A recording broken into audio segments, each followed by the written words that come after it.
So one day, this woman goes for a jog around her neighborhood, when suddenly, bam, an SUV pulls up out of nowhere and two women get out, and they both have pew-pews, and they grab her and they force her into the SUV, and the SUV speeds away. Now the woman who was kidnapped, she's a normal suburban mom, her name's Sherry. And on that day, Sherry doesn't show up to pick up her kids after school. And her husband, this guy, Keith gets worried and he starts freaking out. And he calls the police and then boom, a search gets underway. And suddenly everyone's looking for Sherry. And this story is all over the media. And they announce a reward for any information about her disappearance. Someone sets up a GoFundMe to help with the search and it raises over $50,000. But unfortunately, weeks pass and no one has heard anything. And there's no sign of what might have happened to her.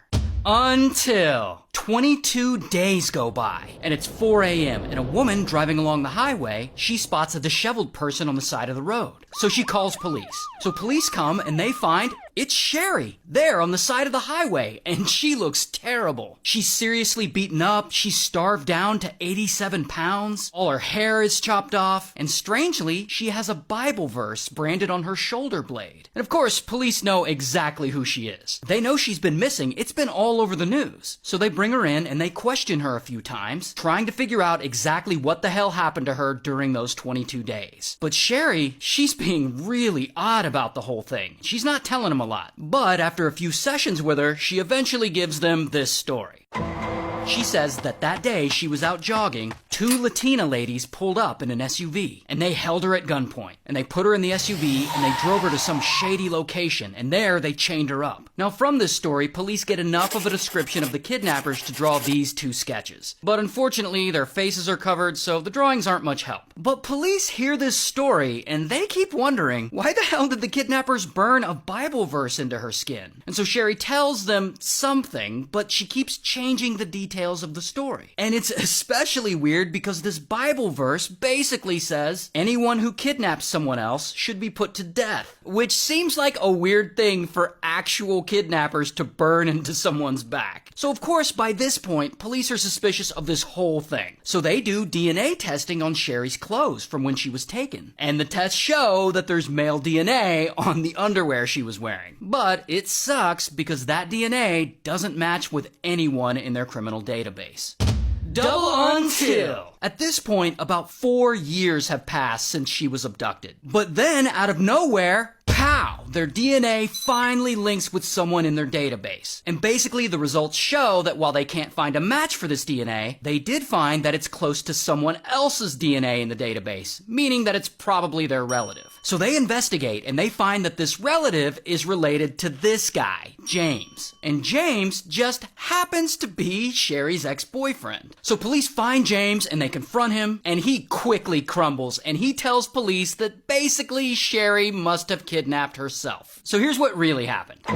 Sherry goes to the jogging track that day, and she randomly calls James to come pick her up. And when he does, she leaves her phone and her earpods there where she was jogging, so it will look like someone abducted her. James then drives Sherry 9 hours away to his place to live with him. There, she starves herself to lose a bunch of weight, she cuts off all her hair, she beats herself up, and she has James brand a Bible verse on her shoulder blade for some reason. Allegedly, Sherry was just tired of her suburban life, or maybe she just wanted attention. It isn't actually entirely clear why she faked her own kidnapping. But after 22 days of living there with James, she decides she's done with this whole plot, and that kidnapping herself was a terrible idea. So she suddenly asks James to drive her roughly 9 hours back near her home in Northern California and drop her off on the side of the highway. And that is where the police found her. But here's the craziest part. According to James, he wasn't even in on the whole scam. He had no idea she was faking her own kidnapping. Allegedly, when she called him to come pick her up that day, he thought she wanted to be with him and that she was just running away from her family and her abusive husband. Which, by the way, it turns out her husband Keith was never abusive. She made that up too.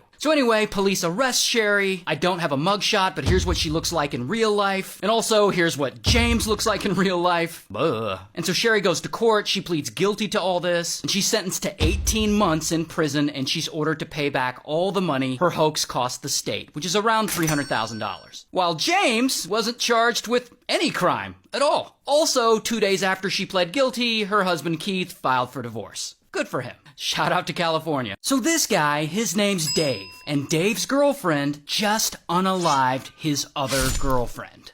So Dave has been casually dating this woman for about 6 months. Her name's Liz. And they're dating, but it's nothing serious. But then one day, he meets another woman on a dating site. A woman he had seen before in the auto shop he works at. Let's call her Crazy. And Dave thinks Crazy is fine. So Dave and Crazy meet up and they go out and they have a really good date. And they immediately end up hanging out back at Dave's apartment. And then later, as Crazy is leaving, Liz shows up. She had stopped by unannounced to pick up something she had left at Dave's apartment. And neither woman appears to really care that the other one's there, nor do they say anything, because none of them are dating Dave exclusively, so it's no big deal. But then, over the next 2 weeks, Dave and Crazy start spending a lot of time together, and she starts crashing at his place at night.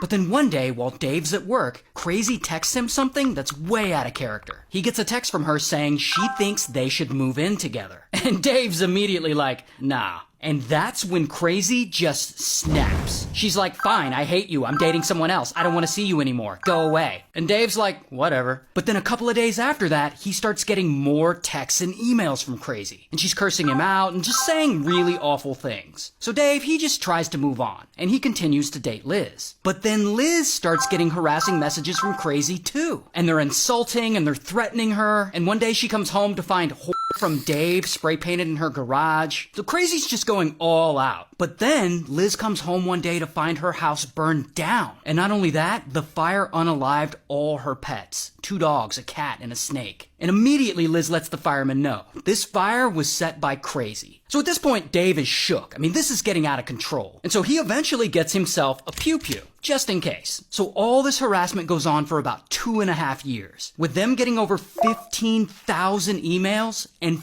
50,000 texts. And eventually they get detectives to start looking at this so that they can piece it all together. So detectives look at it, and here's the strangest thing they find. Crazy's been texting people from her phone and stuff this whole time. But no one has seen her in 2.5 years. Not her friends, not her family. No one's seen her since she was dating Dave for those 2 weeks. She hasn't answered any calls. She didn't show up to a wedding she was supposed to go to. And most concerning, in the past 2.5 years, there's been 0 activity on her bank account. So detectives start thinking, maybe Crazy's dead. And if she is dead, then who's sending all these emails and texts? And then soon after that, one day, detectives get a call from Dave. And he is freaking out because someone stole that pew-pew he got. Now Liz thinks it might have been Dave's ex who stole it. This woman, Amy. So Liz stops pointing fingers at Crazy and starts pointing fingers at Amy, saying Amy must have been the one who took the pew-pew. And then Liz goes and she files a complaint against her, saying she's really the one who's been harassing them all these years. But detectives have already started to get suspicious. And not of Amy, and not of Crazy, who they suspect is already dead, but they're getting suspicious of Liz. They start thinking maybe 2.5 years ago, after Liz found out that Dave was also dating Crazy, Liz then went and unalived Crazy and stole her phone. And then maybe for 2.5 years, Liz has been texting people pretending to be Crazy, sending harassing messages and emails to Dave and blaming it on Crazy, and then sending harassing messages to herself and blaming it on Crazy. Maybe Liz graffitied her own garage and even burned her whole house down and blamed it on Crazy. Maybe Crazy wasn't crazy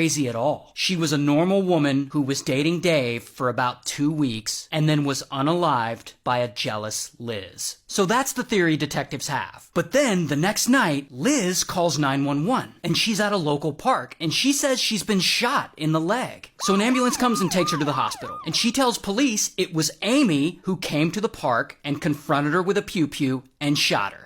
But police investigate, and Amy has a solid alibi. So detectives are like, wait a minute, did Liz shoot herself and then blame Amy? So they go and they come up with a plan to trick Liz into giving them information about all these crimes she's committing. So they go to Liz and they're like, hey, we believe you about Amy, but we need your help in getting her to incriminate herself. Can you give us any info? So Liz goes home and she types up fake email confessions from Amy and she sends them to herself. And in these fake emails, she makes Amy admit to shooting Liz in the leg, and she makes Amy admit to stabbing Crazy 3 or 4 times and then putting her body in a trash bag. bag. So Liz types up these fake emails and then she gives them to the detectives. And detectives are like, wow, this is great. Can you get us more info? So then Liz goes and she makes more fake email confessions, pretending to be from Amy. And in these fake emails, she details exactly how she unalived Crazy in the passenger seat of Crazy's car. So detectives immediately go and search Crazy's car. And in the passenger seat, underneath the seat cover, sure enough, they find traces of Crazy's blood. Liz had indeed unalived Crazy years ago and is now trying to pin the murder on Amy by writing fake email confessions. So police arrest Liz, they charge her with first-degree murder, here's her mugshot, she goes to trial, and she gets sentenced to life. Shout out to Iowa and Nebraska.